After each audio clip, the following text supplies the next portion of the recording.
Hello everyone, and welcome to today's special segment on Combined Christian Sports Evangelism's channel. We are so happy that you decided to connect with us today. So ladies over 40, this segment is especially for you. Are you tired of those fad diets and quick fix weight loss solutions that don't seem to work? Do you feel like you are constantly battling the scale only to see minimal results? Or worse off, not at all? If you are a woman going through perimenopause, you are not alone in this frustrating struggle. The hormonal changes that your body is going through can make it seem like weight loss is a battle that you cannot win. You're putting the effort, trying to eat right, trying to remain active, but those stubborn pounds refuse to budge. But here's the thing, you do not have to continue to struggle. There are strategies that you can use to help you manage this phase of your life with confidence and ease. I am Charlene Griffith, one of the trustees of Combined Faith, and I will be your host for today's special interview. To help us answer some of our questions, we have invited Renee Crichlow. Renee is an emerging public health professional with over a decade of experience in women's reproductive health and maternal health, both globally and in Barbados. She has delivered health education through her wellness program that she developed, improving the physical and mental well-being of over 400 women. Join us as we share key strategies to tackling the hurdles that women will encounter during this phase of their life. So hello Renee, and we are really happy that we took the time to stop by to answer our questions. We got a lot of questions, and we know you're the smart one, and we hope by the end of this program that you will have some clarity as relates to this topic. No problem. So we want to understand it. So why women's health? And it is a lot of that we decided women's health, but also perimenopause. And people will be wondering, like, what's this? Yeah, What is that area? So you could give us an explanation. So my whole journey really started because of some of the issues that I was going through, some of body image issues that I have gone through as well. But I would say being physically active, I was like that from the time I was in primary school because my entire family came from a track and field background. So naturally that was still always part of my life. But because of issues with my period, because of issues in terms of my body image, I decided to focus a bit more on women's health and realizing that women do not really get the correct information that they should be getting, and there's a lot of confusion about women's health. So as my journey progressed, I became a certified personal trainer where I still focus a lot on women because I realized women like to work in groups, and that was a group that I was comfortable with. And then my first specialization came with prenatal fitness, and that actually came up when I was in my final year at UE 2005. And this random thought came up in my head: I will have to stop exercising if I became pregnant. I think that's how we have to socialize. Yes, but after doing a lot of research, women actually should be exercising during pregnancy once they are low risk. So that was the first specialization that I did, and then from there it just progressed into different things like pelvic floor health, some aspects of menstrual health. But then the whole thing with perimenopause came about because I would say that was a demographic that I was kind of shying away from because I consider it as a hard demographic to work with because of all of the different things that happen. But as I approached my 40th birthday, I realized that I am going to be going through this, and also by being enrolled in different programs, one of them called Storytellers Entrepreneurs, which helps us entrepreneurs to be comfortable on camera. There was a lady from Scotland, she was a perimenopause coach, and because of interacting with her, I realized that it's nothing to be feared, but we just need the education. So that is how I am now at perimenopause, but still in women's health. That's great. That's awesome because I'm also 40, well, 41 really, in my 40s. And I know in my mind I always got this image of how women would look, like old and bred down. But like nowadays I guess you're realizing you can actually do something to, let your body look a certain way. You don't have to be, you could be fit, you could be strong, even during that phase. So me, that was like a motivation there for me. And so I know person might be wondering what's the whole idea of perimenopause. So if you could go into a little more detail on that and how like the hormonal changes, how that affect like weight loss, weight gain, and the metabolism. Okay, well, perimenopause, this is a big topic, and it is now getting a lot of momentum because in the past it was something that you would associate with just with hot flashes, being an old hag, things like that. But for me, as I said, I started looking at more focus on this in my 40s. I'm going to be 42 shortly, so I know my body has started to change. So perimenopause is different from menopause. What people think is menopause is really perimenopause. So menopause is the little recalibration of your hormonal system about 2 to 10 years leading up to menopause. So I will say what menopause is after I describe perimenopause. So perimenopause is really a situation where your sex hormones are declining, which is estrogen and progesterone, and they are not just focused on reproductive health or your reproductive organs, but you have receptors all over your body.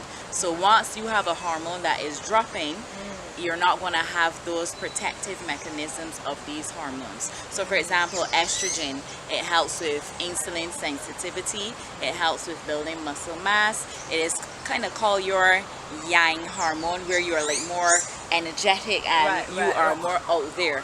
Progesterone, on the other hand, that is your calming hormone. So it calms you down a lot. So that is why sometimes women that will go through PMS and having all these mood swings and stuff like that is because the progesterone is dropping. So what happens in perimenopause, progesterone is steadily declining, but it's the estrogen that is going up, down, cross, sideways, all different things.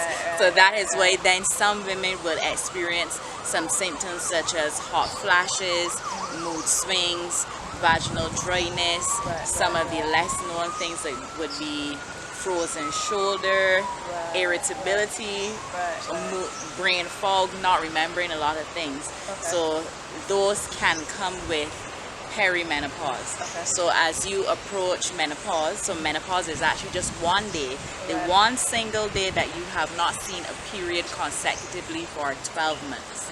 So that is when you hit menopause, and then after that you're postmenopausal. So some of these symptoms that I described that will happen in perimenopause, some of them will go away, so it will be temporary, but others might continue on, like vaginal dryness, and sometimes the weight gain might continue on. But I would say that perimenopause is nothing that you should take lightly, because this is the time that you have the opportunity to fix your health. Because the body is going through an upgrade, and if you do a computer upgrade, all goes well, the systems will be functioning.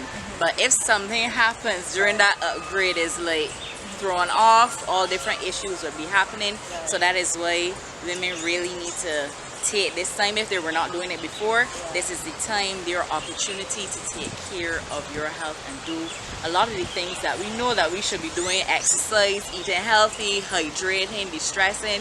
This is the time that we should be doing all of that. I think the good news for persons, because maybe when you're listening to you, means people might get depressed. But I feel like the only consolation is that we are in control of our health. There are things that we can actually do to help us, combat the different challenges that we might be facing during this time. So if you can go into a little bit more detail in terms of what nutritional supplements that we might be able to use, or like dietary changes that we would need to make during this phase, so that we can have better control over these challenges, and probably even help us to have healthy weight loss. Okay, so yes, I know that everything in perimenopause seems like doom and gloom, but you, as you rightfully said, we have control, and there's also a time for introspection. And a lot of women during perimenopause, they realize that this is the time to really take care of me and stop prioritizing other people. So look at it as the time that you could really be free and free up and do things that you really want to do. So some of the things that you can do in terms of nutrition: Magnesium is one of those supplements that women should be supplementing with. The best type is magnesium glycinate, because one of the things that might happen is a lot of insomnia. Magnesium helps you to sleep. Magnesium relaxes your muscles. Magnesium is involved in a zillion and one processes in the body, and most of us are deficient in magnesium, so that is one supplement. Omega-3 fatty acids, because omega-3s are anti-inflammatory, and perimenopause is like an inflammatory state that your body will be going through. So you need things that are going to calm that inflammation, and that usually helps with heart health, usually helps with joints, and it helps with brain health as well. Vitamin D, which we are getting right now, that helps in terms of regulating other processes in the body. It can help with bone health. It can help with joint health, different things. Vitamin D helps with, because it is called a steroid hormone. It is also part of the precursors in terms of forming different hormones in the body. Like magnesium, it is one of those hormones that will help with different processes in the body. So it said magnesium, omega-3, vitamin D, and zinc. Zinc is one of them that is known to help with vaginal draining. And zinc is also one of those supplements that will help with your immune system, and during all these changes our immune system takes a hit. So if some of you women would have had children before and gone through pregnancy, it is kind of like the same thing, where your hormones are doing whatever they feel like doing, but you need to support them. Obviously we know we need to get water, because water helps with detoxification, it helps with lubrication, it even helps with your energy levels. So there are a lot of women that might realize that they are tired, and it might not be necessarily because of work, it could be that you're simply dehydrated. So those are the supplements that you would use, and as we progress in age, we are going to lose muscle mass, and the thing is that it's going to help to keep some of the fat off our bodies, and help us to maintain a healthy weight during this transition is having muscle mass. And what you need to do is to increase your protein intake. A lot of women, we do not take in a lot of protein, but we need to have more protein because we're losing muscle mass. And I said, if you want to have that toned body, having muscle on your body is what will give you that toned look. You have to make sure that you are taking in sufficient protein. The other thing would be normal good fats, so things like coconut oil, olive oil, butter. I said butter, not margarine. Butter as in block butter. Those type of things, because they will help us to dissolve some of the fat soluble minerals, and as I said, one of them is vitamin D, which is is a fat soluble vitamin, and that is one of the vitamins that you do need. So if you're not taking in enough fat in your diet, you're not going to be able to absorb that. So if you can give us some steps that people can take even during this phase of perimenopause. Okay. I would say the first thing is to change your mindset about perimenopause. It is not doom and gloom, and usually when women go into it negative, they are going to experience the whole set of symptoms. So just know that it is a phase, it's not going to last forever, and know that you have control over certain things. So one of the things that you can do in terms of having control is addressing your nutrition. And the basics that every single one of us knew from reception: eat your vegetables, eat your fruits, drink your water, take in sufficient protein, because that is what has to increase, getting your good fats, and reduce a lot of the sugary stuff, a lot of things that have in wheat, a lot of processed foods. Get rid of some of those. Just focus on whole, on processed foods. And then supplements that will help would be magnesium, in particular magnesium glycinate, zinc, omega-3 fatty acids, and vitamin D. Those are the things that you should be supplementing with. So once you start to get in the rhythm of improving your nutrition, some of the symptoms might be alleviated. I'm not going to say that you're not going to have symptoms, but the severity might decrease. Some people might not even experience anything. But those are the basics. Cover the basics. No fat diets, nothing like that. just flood your body with a lot of nutritious foods. Yes, good stuff. I think that we have enough information to, go forward feeling empowered. Yes. So, but some person might need some support, and we know that you do that as part of your business. So can you tell us a bit about your business and how we can get in contact? Okay, as I said before, my name is Renee Crichlow. My business is React Fitness. Right now, everything is fully online, so that ranges from exercise, nutrition, mindset coaching, everything is online. A lot of the information you can find will be on my Instagram account, React Fitness, REACFITNESS. No T in React is React, not React, React Fitness. Right. And if you don't have Instagram, you can always send me a message via WhatsApp 242-2850, and you can be added to my newsletter, which I also share information there. Right. And yeah, those are the main ways that you can contact me. Instagram, as I said, WhatsApp, and that same number 242-2850. That is my contact number, so you can give me a call if there's anything that you want to discuss. Yes. Thanks again, Renee, for your time. We really appreciate it, and I know our audience do as well. And thanks for having me, and I hope everything that I said will have empowered your audience. Yes, thank you. And goodbye. Bye. Until next time.